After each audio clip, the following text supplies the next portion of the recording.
সুপ্রভাত বন্ধুরা। আজকে আপনাদের প্রত্যেকের শুভ এবং মঙ্গল কামনা করে কিছু বলতে ইচ্ছে হলো।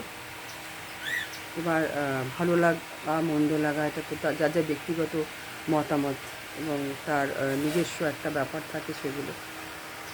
এবার আমরা দিন দিন যে ঘেরাটোপের মধ্যে চলে যাচ্ছে সেটা হচ্ছে আমরা অনেকেই সোশ্যাল ডিলিমা সম্বন্ধে হয়তো খানিকটা জানি, সেটার এফেক্টেড ভীষণভাবে হচ্ছে। আর আমরা আমাদের ভারতীয় সমাজের পরিকাঠামো একটা সবসময় একটা বর্ণাশ্রমের মধ্যে দিয়ে হয়েছে। সেই বর্ণাশ্রমটা অনেক সময় দেখা গেছে যে মোটামুটি প্রাচীনকালে তো ভীষণভাবে হতো। তাও ধরে নিচ্ছি যে 1950 বা এরকম সময় পর্যন্ত এই বর্ণাশ্রমের পালন আমাদের ভারতবর্ষে মোটামুটি হয়ে এসেছে। তো বর্তমান যুগে বর্ণাশ্রম বিষয়টাকে মানুষ একেবারে জলাঞ্জলি দিয়েছে। আমরা সবাই মানুষের সমাজের কথা বলছি, আর আমি মানুষ এবং যা যা বলবো আমি কিন্তু তারই মধ্যে একজন, ওয়ান অফ দেম। কেন আমি মানুষ সম্বন্ধে বলছি, মানে আমি মানুষ। হ্যাঁ, তো সেই জন্যে যেমন দেখুন, বর্ণাশ্রমের মানুষের ওই শিক্ষা জীবন, গার্হস্থ্য বানপ্রস্থটা সবাই জানেন। তো মোটামুটি একটা সময়ের পর আমাদেরকে কিন্তু জীবনের ধারা গতিকে পাল্টে ফেলতে হয়।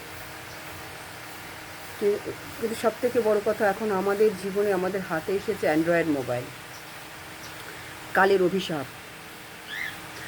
যত না আশীর্বাদ তার থেকে বেশি অভিশাপ।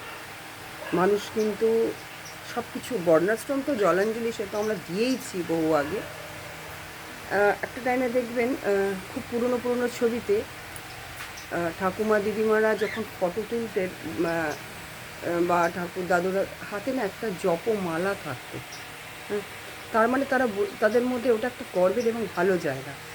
হয়তো সে ফটোটা তোলার সময় জব করছেন না, কিন্তু একটা এরকম হাতে মালা থাকা মানে যে আমাদের তারা একটা বর্ণাশ্রম পালন করছে, সেটা বোঝা যেত।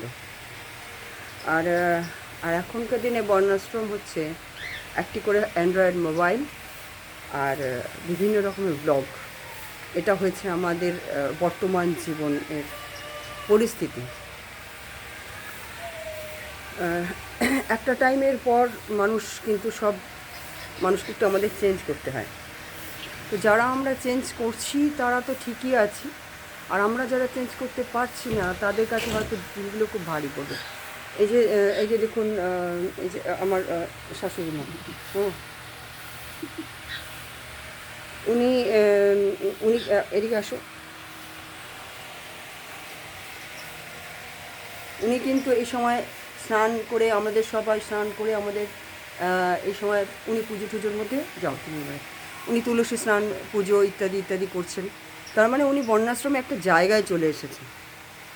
হ্যাঁ, আর আমাদের এই অ্যান্ড্রয়েড মোবাইল আমাদের জীবনকে, জীবনের গতিকে এত বেশি বাড়িয়ে দিয়েছে, এত দ্রুত করে দিয়েছে যে আমরা কোনো কিছু ভাবতে পারছি না। দিন দিন আমাদের আরও বেশি আর আরও তাড়াতাড়ি এই একটা মানসিকতা। কেন, কলি মানে হচ্ছে speed speed 3G 4G 5G 6G 8G 10G জিজি করে এরমভাবে বাড়ছে। এবার কোনো একটা সময় হবে যখন এই জিটা কিন্তু কোন গ্রাউন্ডে যে গিয়ে মিলে যাবে তার কোনো ঠিক নেই। এবার কোনো একটা সময় আমরা দেখেছি যে বর্ণাশ্রম পালিত না হলেও তারা তাদের জীবনধারাকে, আমাদের যারা আগে ছিলেন মা ঠাকুমা দিদিমা, তারা কিন্তু বর্ণাশ্রমে না গেলেও তারা জীবনের কিন্তু একটা ধারাকে কিন্তু ওনাদের আমি পাল্টে দিতে দেখেছি।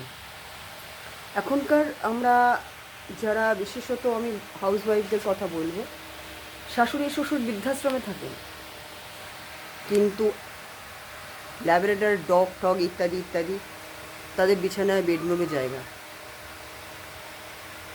বাড়িতে স্বামী সময় খেয়ে যাক না যাক, ব্লগটা যেন সঠিক সময় আপলোড হয় আমাদের। আর ধ্যান জপ পুজো ওগুলো তো শিখে উঠেইছে। কিন্তু তারই মধ্যে কিছু মহিলাদের আমি দেখেছি যারা এখনও পর্যন্ত এই আমারই এজে অ্যারাউন্ড 50, তারাও কিন্তু খুব সুন্দর এই বয়সে এখনও পর্যন্ত কিছু কিছু কালচার ধরে রেখেছেন। তারা কিন্তু লগ ব্যাপারটাকে অত প্রায়োরিটি দিয়ে রাখেননি যে জীবনের যে পদক্ষেপ বিভিন্ন স্টেপে বিভিন্ন সময় যেগুলো আমাদের করা উচিত সেটা কিন্তু আমরা সবাই করে উঠছি না। এরপর প্রশ্ন ওঠে, ঈশ্বরকে আমরা ভীষণভাবে দোষী করি, হে ভগবান আমার ছেলে মানুষ হলো না, হে ভগবান আমার মেয়ে মানুষ হচ্ছে না, আমি কেন অসুস্থ, আমি কেন সারাক্ষণ অসুস্থ থাকি, আমি কেন ইত্যাদি ইত্যাদি ইত্যাদি, আমার মেয়ে কেন বিয়ের পর সুখী হলো না, আমার স্বামীর কেন প্রমোশন হলো না, আমার বাড়ি সবার বাড়ি হচ্ছে আমার কেন হচ্ছে না, ইত্যাদি কত অভিযোগ ঈশ্বরের কাছে করি। কিন্তু আমরা কি কখনো একবারও ভেবে দেখেছি যে অহেতুকি ভক্তি করে আমরা ঈশ্বরকে ডেকে কখনো বলেছি যে হে ঈশ্বর তুমি শুধু সকলকে ভালো রাখো। আমরা মুখে লিখি, স্ট্যাটাসে লিখি, গল্পে লিখি সবাই ভালো থাক, কিন্তু কেউ যখন ভালো থাকে, সত্যি সত্যি ভালো থাকে, তখন আমার মনের ভিতর বার্নিং হয়। আমি দেখেছি, সেটা দেখেছি। যারা আমাকে আশীর্বাদ করে একসময় বলেছিল ভালো হোক, আর সত্যি সত্যিই যখন আমি ভালো আছি বা ভালো থাকার চেষ্টা করছি, তারা কিন্তু আমাকে খারাপ থাকার জন্যে হেথা হোথা ব্যাড মাউথ ওপেন করে দেয়। ঠিক আছে, তো মেনলি ওটাই আমি বলতে চাইছি যে বর্ণাশ্রম যদি পালন আমরা এই মুহূর্তে আমরা ধরুন এই যুগে থেকে করতে পারবো না, কিন্তু জীবনের গতিকে তো কমাতে পারি।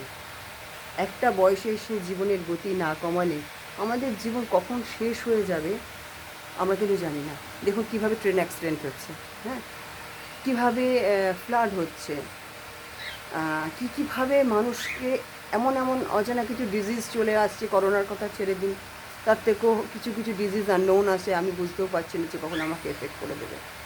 এই যে কনস্ট্যান্টলি আমাদের হাতে অ্যান্ড্রয়েড মোবাইল থাকছে, এর একটা এফেক্ট তো রয়েছে। আমি সারা রাত ধরে ভিডিও দেখে আপলোড করে যখন রাত 2, 2:30, 3টের সময় শুই, অবভিয়াসলি আমি সকাল 5:30, 6টার সময় উঠে অক্সিজেন বা মর্নিং ওয়াক করতে পারবো? সম্ভব না। তো তাহলে আমাদের দিনের শেষটা আর শুরুটা এইটাই হচ্ছে বর্ণাশ্রমের একটা জায়গা। হয়তো বর্ণাশ্রম আমরা যাবো না বা যেতে পারবো না এই যুগে এসে, কিন্তু ওইটুকু তো করতে পারি, সময়টুকু তো আমি কাজে লাগাতে পারি। ব্লগ করছি, ঠিক আছে, হাইয়েস্ট রাত 11টা, 11:30, 12টায়। তার মধ্যে আমরা যদি সকালে উঠে একটু সঠিক সময়ে জীবনটাকে চালু করি, কেউ যদি পুজো পছন্দ না করেন, পুজো তাতে কি এসে গেল, দরকার নেই, আমি পুজো করতে চাই না, আমি সকালে উঠে একটু মনোরক্ত করতে পারি। আমি সকালবেলা উঠে সঠিক সময়ে স্নান করে, সঠিক সময় খাবার করে, সঠিক সময় খাবার খেয়ে, স্বাস্থ্যকর খাবার খেয়ে নিজেকে তো সুস্থ রাখতে পারি। তো এই যুগে এই বর্ণাশ্রমটা তো যথেষ্ট।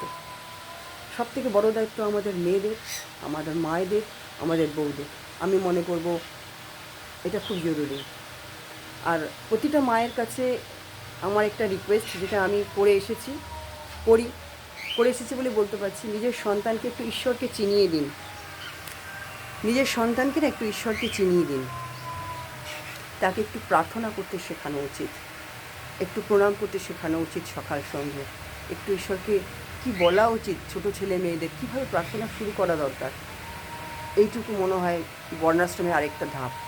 আমরা এখন এই যুগে অন্য ধরনের বর্ণাশ্রম পালন করব। এই ভিডিওটা দেখার পর অনেকে চ্যানেল থেকে সাবস্ক্রিপশন তুলে নেবেন, আমি চাই তারা তুলে নিন, আমার কিছু এসে যায় না, আমি ওসব বদারই করি না। যারা মনে করে ওই ভিউ, সাবস্ক্রাইবার, টাকা ইত্যাদি ইত্যাদি, like, comments, I don't bother, একদম বদারই করি না।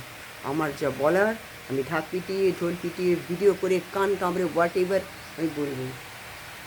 এবার যা শুনতে ভালো লাগবে সে শুনবে, এটা আমার বলতে ইচ্ছা, আমি বললাম। কেন আমি দেখেছি এই যুগে মানুষরা খুব খারাপ আছে। দেখবেন 1 ঘন্টা চ্যাটিং, 2 ঘন্টা চ্যাটিং বা ভিডিও সার্চিং করার পর দেখবেন অনেকক্ষণ দেখার পর আপনি কি মনে একটা বিশাল শান্তি অর্জন করতে পারছেন? আমি দেখেছি, ভুক্তভোগী। আমার মনে হয়েছে, আমি যে ভুল করেছি, আমি যাগুলো আমার মনে হয়েছে, সেই রিয়েলাইজেশন থেকে, সেই অনুভূতি থেকে আজকের এই ভিডিওটা আমি বলতে পারছি। সুতরাং আমরা মানুষ, আমি যা যা বললাম তার মধ্যে আমি পড়েছিলাম, চেষ্টা করছি নিজেকে বের করার। ভালো থাকবেন, আনন্দে থাকুন, সোশ্যাল ডিনিমার আওতায় একদম পড়বেন না।